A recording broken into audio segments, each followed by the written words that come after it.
sou o Alfa e Ômega, diz o Senhor Deus, aquele que era e que há de vir, o Todo-Poderoso.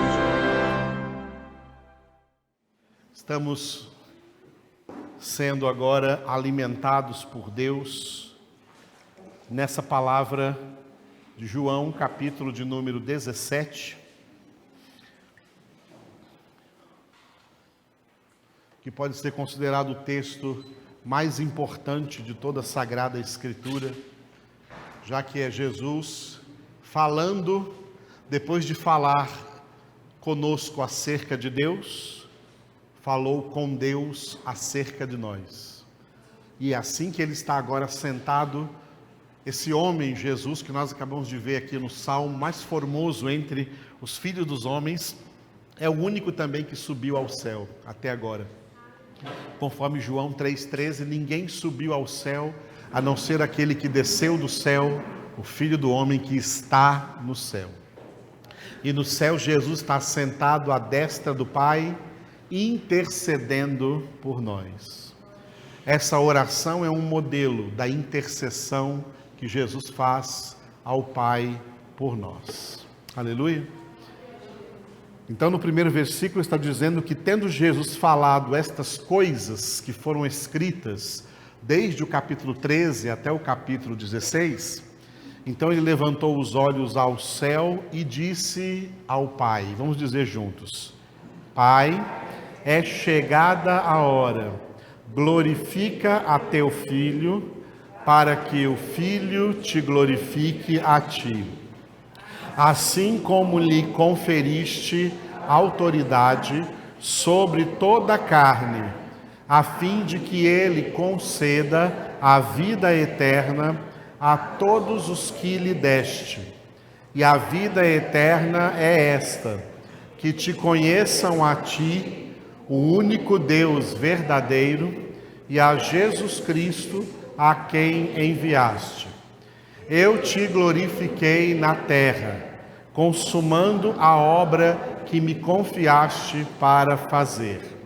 E agora, glorifica-me, ó Pai, contigo mesmo, com a glória que eu tive junto de ti, antes que houvesse mundo. Manifestei o teu nome aos homens que me deste do mundo. Eram teus, tu nos confiaste, e eles têm guardado a tua palavra. Agora eles reconhecem que todas as coisas que me tens dado provêm de ti, porque eu lhes tenho transmitido as palavras que me deste, e eles as receberam, e verdadeiramente conheceram que saí de ti, e creram que tu me enviaste. É por eles que eu rogo, não rogo pelo mundo, mas por aqueles que me deste, porque são teus. Ora, todas as minhas coisas são tuas, e as tuas coisas são minhas, e neles eu sou glorificado. Já não estou no mundo, mas eles continuam no mundo, ao passo que eu vou para junto de ti. Pai Santo, guarda-os em teu nome que me deste, para que eles sejam um, assim como nós. Quando eu estava com eles, guardava-os no teu nome que me deste, e protegi-os, e nenhum deles se perdeu, exceto o filho da perdição, para que se cumprisse a Escritura. Mas agora vou para junto de ti, e isto falo no mundo, para que eles tenham o meu gozo completo em si mesmos. Eu lhes tenho dado a tua palavra, e o mundo os odiou, porque eles não são do mundo, como também eu não sou. Não peço que os tires do mundo, e sim que os guardes do mal. Eles não são do mundo, como também eu não sou. Santifica-os na verdade. A tua palavra é a verdade. Assim como tu me enviaste ao mundo, também eu os enviei ao mundo.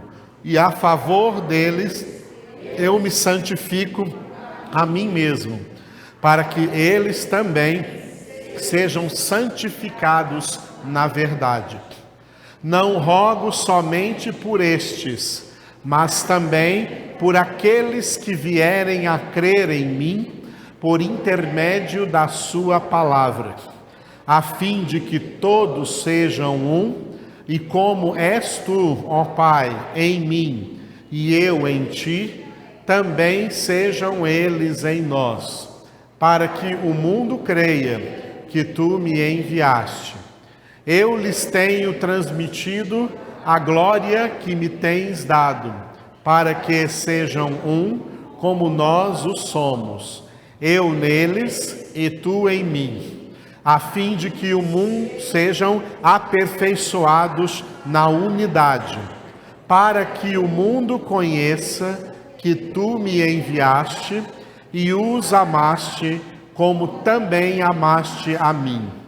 Pai, a minha vontade é que onde eu estou, estejam também comigo os que me deste, para que vejam a minha glória que me conferiste, porque me amaste antes da fundação do mundo. Pai justo, o mundo não te conheceu, eu, porém, te conheci, e também estes compreenderam que tu me enviaste.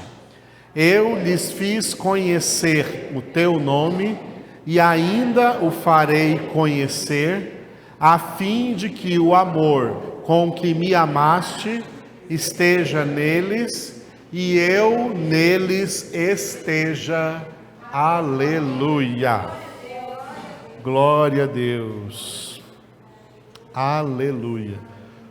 O nosso versículo de hoje será o 8º. Estamos no versículo de número 8, cujo título é, diga, eles creram.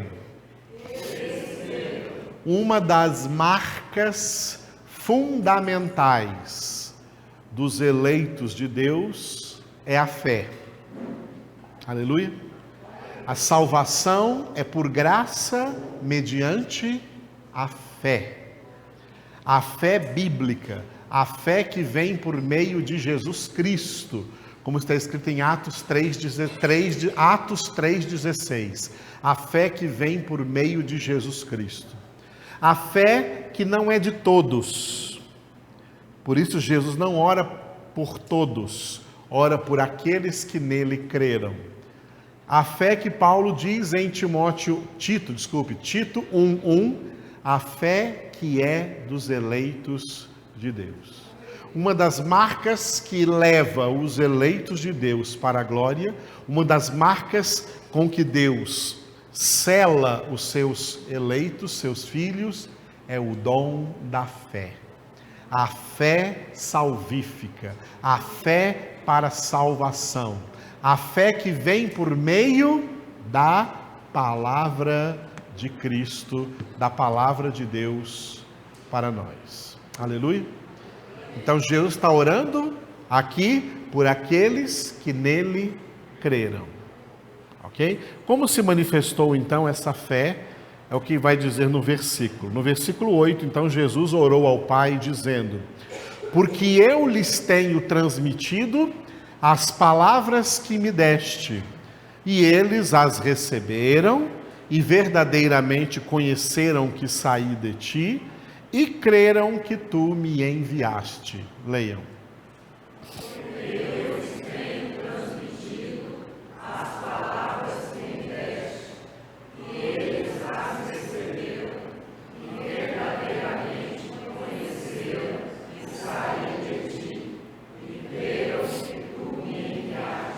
Vamos ouvir só as mulheres.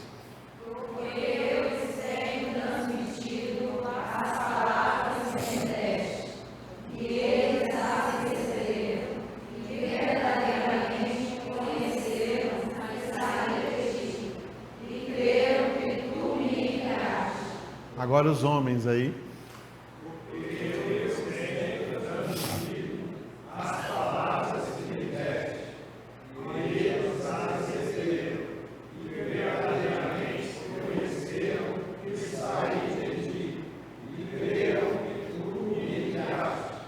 A última vez, todos juntos.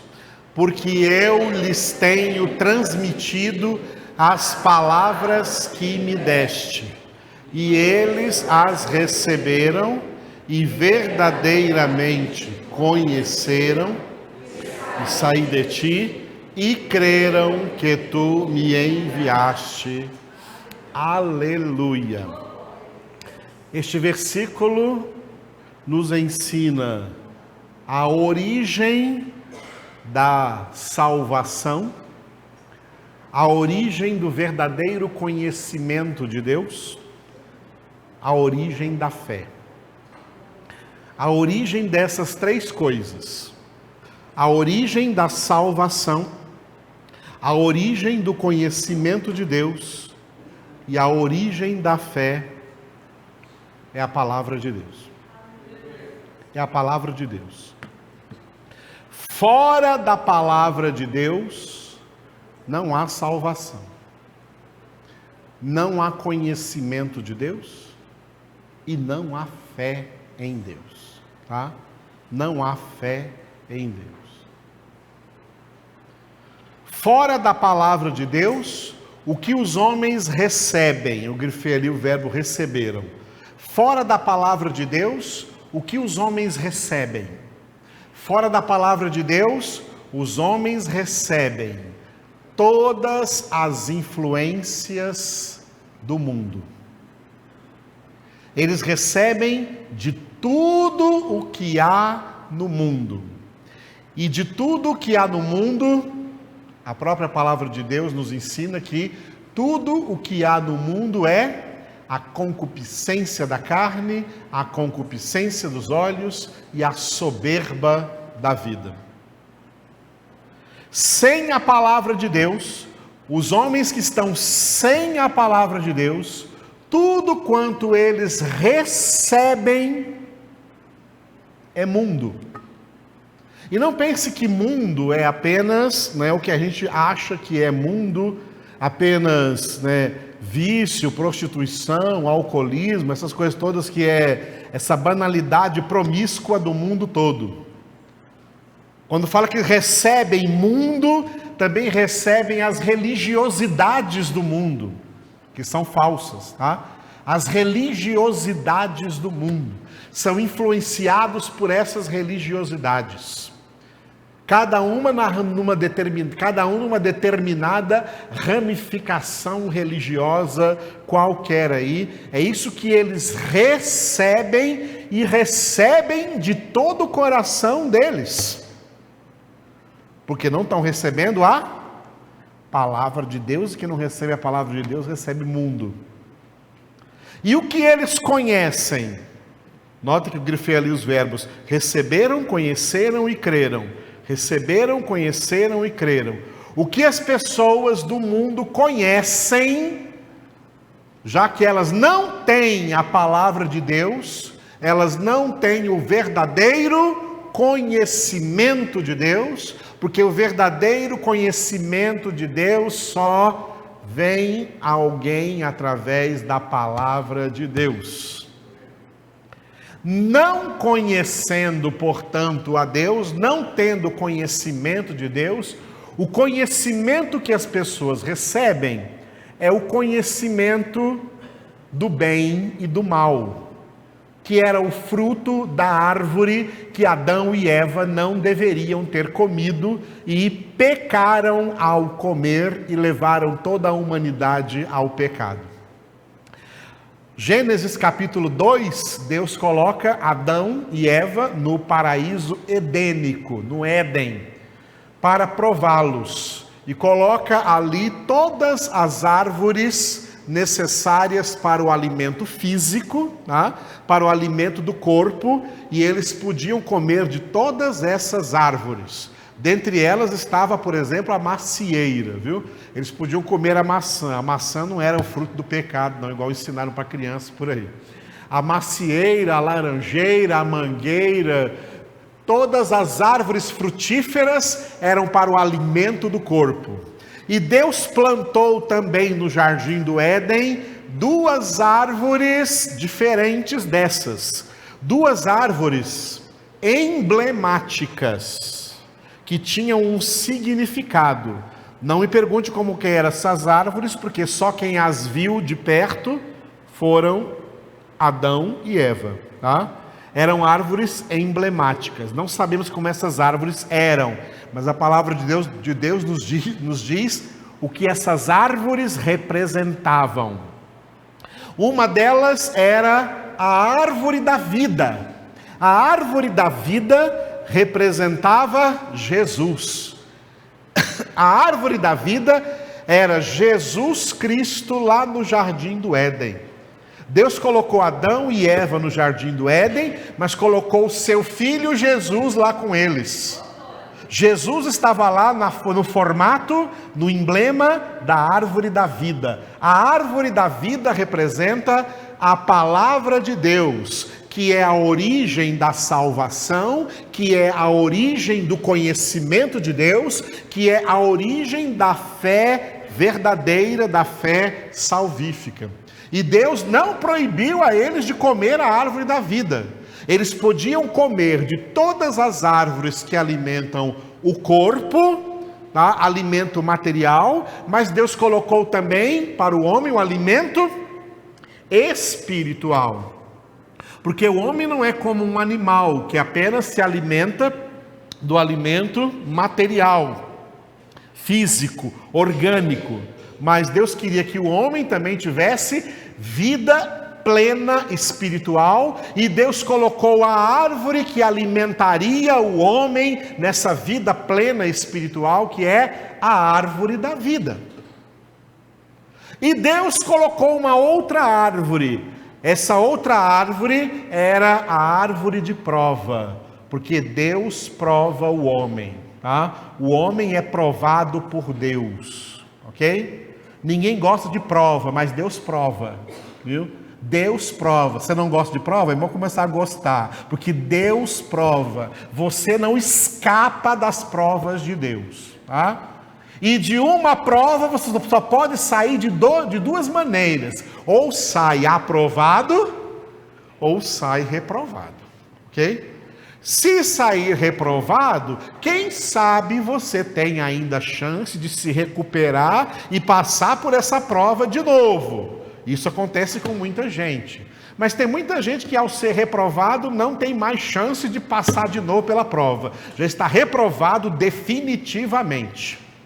A gente vê na Bíblia pessoas que têm chance de ser restauradas e pessoas que não têm essa chance e que são reprovadas definitivamente. Tá? Saul foi reprovado definitivamente, Acã foi reprovado definitivamente, Ananias e Safira foram reprovados definitivamente, não passaram na prova, foram reprovados e não tiveram chance de fazer uma nova prova. Mas muitos têm chance de fazer uma nova prova. Davi foi reprovado e teve chance de fazer uma nova prova e passou aprovado. É um aprovado diante de Deus.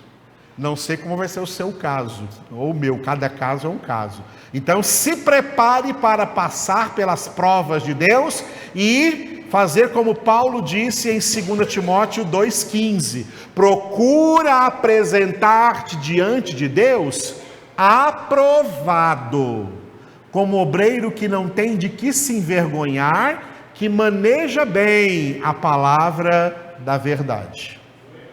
Aleluia. Muito bem, Deus colocou então no jardim do Éden a árvore da prova. A árvore da prova era a árvore do conhecimento do bem e do mal. E Deus deu para eles uma ordem: dessa árvore não comerás, porque no dia em que dela comeres, certamente morrerás. Essa árvore, portanto, representava o pecado. Sabemos que o homem foi reprovado. Ao ser reprovado, Deus tirou o homem do jardim do Éden e colocou na terra, para que ele não comesse da árvore da vida, já que ele comeu a árvore do conhecimento do bem e do mal. Portanto, a humanidade gerada na terra, a partir do homem no pecado, não tem acesso à árvore da vida, e o conhecimento que eles recebem é o conhecimento que vem da árvore do bem e do mal.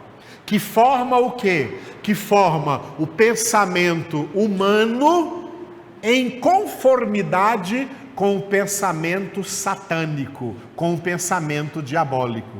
A árvore do conhecimento do bem e do mal representa os pensamentos do diabo, os pensamentos de Satanás.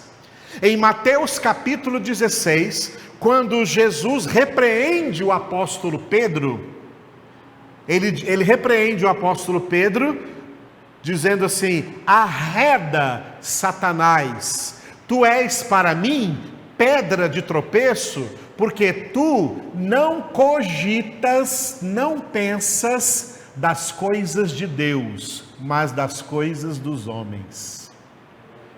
Neste texto, Jesus está declarando que a mente dos homens no mundo, a mente dos homens sem Deus no mundo, é igual à mente de Satanás. Eles não cogitam das coisas de Deus, eles não pensam das coisas do alto, eles pensam conforme o homem, conforme a carne, conforme a humanidade. Por isso que Deus mandou para todos os homens uma mensagem através do profeta Isaías, Isaías capítulo 55, versículos 8 e 9, dizendo assim, Deus falando com os homens: meus pensamentos não são os vossos, diz o Senhor, nem os meus caminhos, os vossos caminhos. Mas tanto quanto os céus são mais altos do que a terra, assim são os meus caminhos mais altos do que os vossos caminhos, e os meus pensamentos mais altos do que os vossos pensamentos. Os homens estão sem a palavra de Deus, eles estão sem a árvore da vida e, portanto, sem o conhecimento de Deus. E o conhecimento que eles recebem não vem da palavra, não vem da árvore da vida, vem da árvore do conhecimento do bem e do mal. É o modo de pensar humano, é o conhecimento humano que não cogita das coisas de Deus, só cogita das coisas dos homens, das coisas humanas. É assim que Satanás e os anjos decaídos pensam, e é assim que os homens decaídos também pensam. E os homens, portanto, notem que eu estou usando os 3 verbos aqui, ó, receberam, conheceram, creram. Só que primeiro estou falando que os homens sem a palavra de Deus, o que eles recebem só as coisas do mundo, o que eles conhecem só o que vem da árvore do conhecimento do bem e do mal, e em que eles creem. A fé deles não é a fé sobrenatural, não é a fé salvífica, não é a fé que vem pela palavra, é a fé natural, que eles colocam em alguma entidade, que eles colocam em alguma religião, que eles colocam em alguma superstição, que eles colocam até em um time de futebol, que eles colocam até na loteria esportiva, na Mega Sena, sei lá o quê. Que eles colocam em si mesmos, na força do seu braço, do seu trabalho. Aí, por isso que a Bíblia se refere a eles ao dizer: uns confiam em carros, outros em cavalos. Confiam no poder humano, nas coisas do homem, nas coisas da terra. Confiam em políticos, confiam na política, confiam em homens. Jeremias diz: maldito do homem que confia no homem. É nisso que eles creem. Por quê? Tudo quanto recebem, tudo quanto conhecem e tudo quanto creem procede do homem, procede do homem decaído, procede de Satanás. Por isso que Satanás é o pai da mentira e o príncipe deste mundo, e o mundo inteiro jaz no maligno. Jesus está falando agora de um povo diferente. Jesus está falando aqui daqueles em quem o Pai operou aquilo que Paulo escreveu em Colossenses capítulo 1, versículo 13. O Pai nos libertou do império das trevas. Esse mundo espiritualmente é o império das trevas. O Pai nos libertou do império das trevas e nos transportou para o reino do Filho do seu amor. O império das trevas é o estado de condenação no qual se encontram todos os homens aí na humanidade sem Deus. O reino do Filho é o estado espiritual de salvação, aonde Deus nos colocou através da conversão, e nesse reino Ele está nos santificando. Para esses que estão agora no reino do Filho, o Pai serve para eles, através do Filho, a árvore da vida. Ao nos alimentarmos da palavra de Deus, nós estamos nos alimentando do fruto da árvore da vida. Se alguma pessoa não convertida vem e senta aí, tá? Se Deus não a converter, ela fica sentada aí e não entende bulufas do que eu estou falando aqui, não entra nada disso no coração dessa pessoa, ela fica entristecida, ela fica parecendo-se um peixe fora d'água, porque ela sente que aqui não é o lugar dela, porque o lugar dessa pessoa é no mundo, é lá que ela gosta, porque é o mundo que ela recebeu, que ela conheceu e que ela creu. Ela se alimenta de outra árvore, da árvore dos decaídos, a árvore do conhecimento do bem e do mal. Mas quando alguém está aí sentado e é verdadeiramente alguém convertido, é alguém que Deus verdadeiramente arrancou pela raiz lá do império das trevas e transportou para o reino do Filho do seu amor. Essa pessoa se deleita na palavra de Deus, porque ela está comendo o delicioso fruto da árvore da vida. A palavra de Deus é a árvore da vida. Então Jesus usou esse versículo para orar ao Pai, dizendo: Pai, a esses, ou seja, a esses eleitos, a esses salvos, a esses retirados lá do império das trevas, a esses, Pai, que o Senhor me deu, esses que o Senhor me deu, para eles, não para os outros não, para eles, eu tenho transmitido as palavras que me deste. Eu tenho transmitido as palavras que me deste. Aleluia. É por isso que quem não é eleito, quem faz parte daqueles outros dois grupos, dos todos que nunca foram convertidos, ou dos muitos chamados, que também não vão ser salvos porque não perseveram na palavra, essas pessoas não têm prazer nenhum na palavra de Deus, porque elas estão ainda seduzidas pela árvore errada, pela árvore do conhecimento do bem e do mal, que representa as coisas do mundo, que enchem aí o mundo, que enchem a face da terra. Mas aqueles que são verdadeiramente convertidos não têm mais prazer nas coisas do mundo, porque ele só quer agora se alimentar da árvore da vida, do fruto da árvore da vida. A árvore da vida é Cristo, é o verbo de Deus, é a palavra de Deus. E aí então, resultado de Jesus transmitir as palavras, os 3 verbos riscados ali de azul, repita: receberam, conheceram e creram.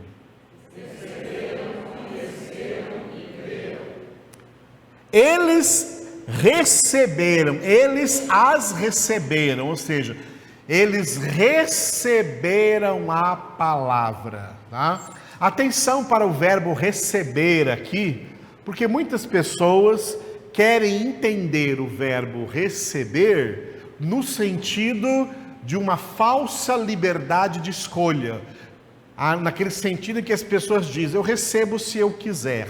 Não é este o sentido que está aqui, tá? O sentido que está aqui é o seguinte: quando o Pai nos arrancou do império das trevas, quando o Pai arranca alguém do império das trevas, lá no império das trevas, essa pessoa, antes de ser arrancada, estava, como a minha esposa falou aqui no início, como um vaso cheio de porcaria, cheio de mundanismo, cheio de vaidade, cheio de soberba da vida, concupiscência da carne, concupiscência dos olhos. O pecado dominava nessa vida. Acontece que o Pai, ao nos arrancar do império das trevas, Ele nos esvazia disso tudo. Nos esvazia de toda essa sujeira, tá? Nos esvazia de toda essa sujeira e coloca dentro de nós a palavra de Deus. Aleluia. Essa jarra hoje aqui, ela recebeu água? Ou não?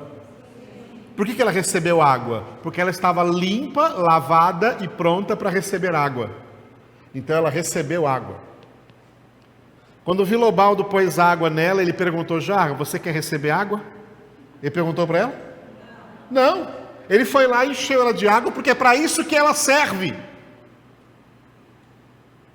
Deus não pergunta para nós se nós queremos receber, porque Ele nos criou para receber a palavra. Ele nos criou para nos encher da palavra. Ele nos criou para sermos vasos de eleição, vasos de misericórdia, vasos para a honra, vasos cheios da verdade, vasos cheios da palavra de Deus. Cheios da graça, cheios da misericórdia, cheios do Espírito Santo, cheios do poder de Deus, cheios do amor de Deus, cheios do conhecimento de Deus. O que Deus fez é nos tirar do império das trevas, arrancar o pecado de dentro de nós, nos esvaziar do pecado e nos encher de Cristo, nos encher da verdade, nos encher da palavra. Jesus está dizendo que isso aconteceu. Quando ele diz, eles as receberam, eles receberam a palavra, ou seja, eles são vasos agora, né, containers em que a palavra de Deus entrou neles. A palavra que me destes, Pai, e que eu transmiti para eles, é o conteúdo agora, lá dentro da mente deles, é o pensamento deles, é o conhecimento deles. Por isso eles receberam. Segunda frase: e verdadeiramente conheceram que saí de ti, ou seja, conheceram a mim, verdadeiramente me conheceram, a mim, a tua palavra, a palavra viva e eficaz, eles me conheceram. Os que receberam a palavra de Deus, com toda essa palavra de Deus, está recebendo todo o conhecimento de Deus, que Jesus definiu como vida eterna em João capítulo 17, versículo 3, já passamos por esse versículo, onde Jesus orou dizendo, e a vida eterna é esta, que te conheçam a ti, um só Deus verdadeiro, e a Jesus Cristo a quem tu enviastes. Quem verdadeiramente recebeu Jesus, recebeu conhecimento. Tem gente por aí dizendo que recebeu Jesus, mas continua na ignorância, não recebeu nenhum conhecimento. Continua na ignorância bíblica. Não, isso é falso. Quem verdadeiramente recebeu Jesus, recebeu salvação, recebe conhecimento de Deus e cresce nesse conhecimento, porque esse conhecimento não é estático, esse conhecimento é dinâmico, para que façamos aquilo que Deus disse através do profeta Oséias, capítulo 6, versículo 3. Conhecei e prossegui em conhecer o Senhor. Porque nós começamos a conhecer o Senhor na nossa conversão, continuamos a conhecer o Senhor durante todo o nosso processo de santificação, e depois da glorificação vamos conhecê-lo face a face no céu, e lá no céu vamos conhecê-lo por toda a eternidade. Porque vida eterna é essa, que te conheçam a ti, um só Deus verdadeiro. Quem não experimentou do fruto da árvore da vida, detesta conhecimento, rejeita o conhecimento de Deus, porque ele só quer conhecer aquilo que é do mundo. É isso que faz a cabeça dele. Ele gosta da outra árvore. Nós não gostamos mais da outra árvore, nós gostamos da árvore da vida. Jesus é a nossa árvore. Jesus é a árvore da vida e é do seu fruto que nós nos alimentamos todos os dias. Aleluia. E a terceira, receberam as palavras, por meio dessas palavras receberam conhecimento, e por meio dessas palavras receberam o dom da fé. Por isso, creram que tu me enviaste. Creram que tu me enviaste. Creram. Receberam o dom da fé. Efésios 2:8. Pela graça sois salvos mediante a fé. Isso não vem de vós, é dom de Deus. Romanos 5:1, justificados, pois, mediante a fé, temos paz com Deus por meio de nosso Senhor Jesus Cristo. Aleluia. Agora vivemos pela fé, como está escrito, desde Abacuque capítulo 2, e é repetido em vários textos do Novo Testamento, Gálatas, Romanos, Hebreus, o justo viverá pela fé. Passamos a viver por aquilo que recebemos e por aquilo que conhecemos da palavra de Deus. Isso é o verdadeiro cristianismo bíblico. Os verdadeiros cristãos bíblicos são aqueles que receberam a palavra de Deus, estão recebendo conhecimento de Deus por meio dessa palavra e receberam o dom da fé. Para quê? A fé é um instrumento para a vida. A fé é um instrumento para a vida. Por isso, o justo viverá pela fé. A fé veio pela palavra, Romanos 10:17. A fé vem pela pregação e a pregação pela palavra de Cristo. A fé vem pela palavra para nos levar a viver essa palavra, nos levar a praticar essa palavra, nos levar a encher. A palavra de Deus tem o propósito de encher a nossa mente. Ao encher a nossa mente, a palavra de Deus faz aquilo que Paulo escreveu em Romanos 12:2. Ela renova a nossa mente. Porque é na renovação da nossa mente que está o segredo da nossa transformação de vida. Qual é a transformação que Deus quer operar em nós? Que nós não sejamos mais nós, que nós sejamos transformados em Jesus. Deus não quer mais o Edivaldo, Deus quer Jesus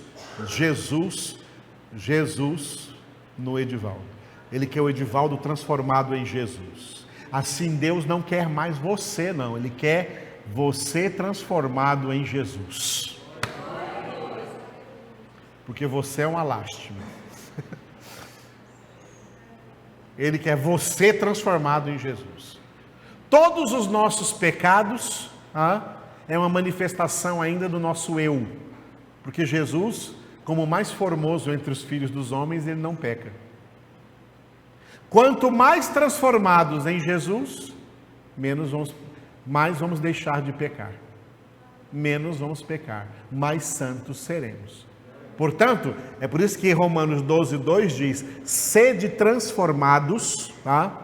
Na nossa Bíblia está escrito transformai-vos, mas no texto grego original está escrito sede transformados mediante a renovação da vossa mente. O que renova a nossa mente é a palavra de Deus, operando na nossa mente aquilo que Paulo descreveu em 2 Coríntios capítulo 10, versículos de 4 a 6. Desse texto, Paulo diz assim, que a palavra de Deus opera aqui na nossa mente, anulando sofismas e toda a altivez que se levanta contra o conhecimento de Deus. Que sofismas que anula? Aquelas ideias, aqueles pensamentos humanos que nós tínhamos como herança da árvore do bem e do mal, como herança da árvore do conhecimento do bem e do mal. A palavra de Deus anula esses pensamentos, anula esses sofismas e leva cada pensamento agora cativo à obediência de Cristo Jesus. Aleluia. A obediência de Cristo Jesus. Glória a Deus. Para que nós passemos então a pensar como Jesus pensa, porque como Jesus pensa é como Deus pensa. E aí Deus vai dizer para nós o contrário que ele disse lá para os homens, lá no livro do profeta Isaías. Agora sim, os meus pensamentos são os mesmos vossos. Estamos ligados, estamos na mesma comunhão de pensamento agora, porque os pensamentos que não eram meus foram eliminados da sua mente e o meu Espírito escreveu na sua mente os meus pensamentos, escreveu na sua mente as minhas palavras. Esse é o ministério do Espírito Santo que Jesus disse, começou a dizer em João 16:13, o Espírito da verdade vos guiará a toda a verdade, que é a palavra. E Paulo explicou isso de uma maneira mais clara ainda, em 2 Coríntios 3:3, quando ele fala que nós somos cartas vivas de Cristo, produzidas pelo ministério da palavra de Deus, escritas não com tinta, mas pelo Espírito do Deus vivente, não em tábuas de pedra, mas em tábuas de carne, isto é, nos corações, nas almas, nas mentes. O Espírito Santo é quem escreve a palavra de Deus na nossa mente, aleluia. E essa palavra, então, traz fé ao nosso coração, fé salvífica, fé verdadeira ao nosso coração, para que nós vivamos pela fé. Viver pela fé é viver praticando a palavra. Por isso Jesus faz uma total diferença entre quem ouve a palavra e não pratica, e quem ouve a palavra e pratica.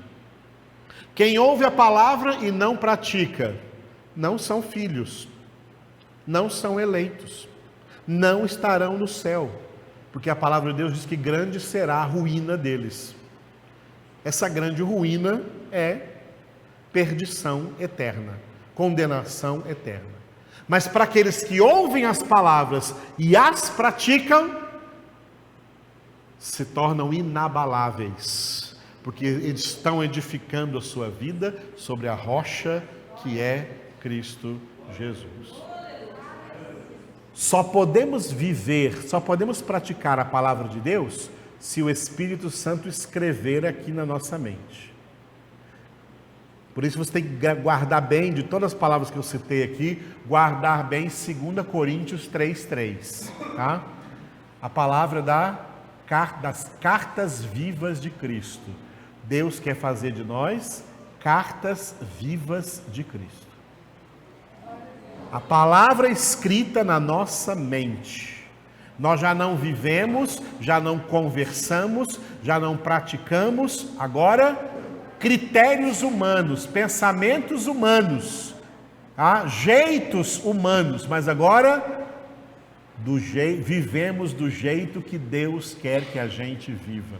E só é possível viver do jeito que Deus quer que a gente viva, conforme a palavra, se essa palavra estiver escrita pelo Espírito Santo na nossa mente. Aleluia. E aí então, nós estamos aqui dentro desses, por quem Jesus orou, dizendo ao Pai: Pai, eu lhes tenho transmitido as palavras que me deste, e eles as receberam e verdadeiramente conheceram que saí de ti e creram que tu me enviaste. Aleluia. Eu sou o Alfa e Ômega, diz o Senhor Deus, aquele que é, que era e que há de vir, o Todo-Poderoso.